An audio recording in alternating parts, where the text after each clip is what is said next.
Hey guys, Mike DiDonato here from Fiama Canada, and today we're going to be learning how to change the filter on an ENA 8.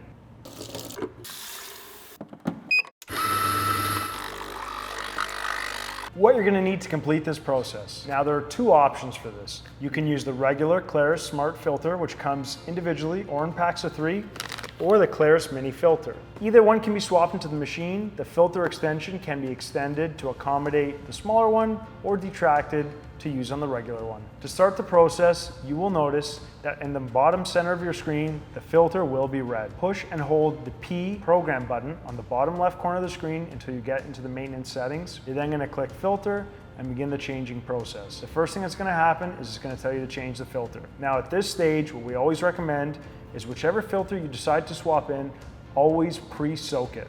So you're going to turn it upside down and put it under your tap for 30 seconds.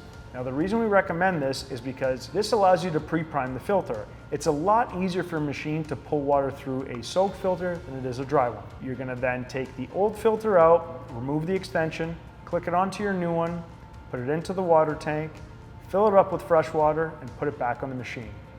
Now your machine will recognize the new filter because it has RFID technology and begin to rinse it.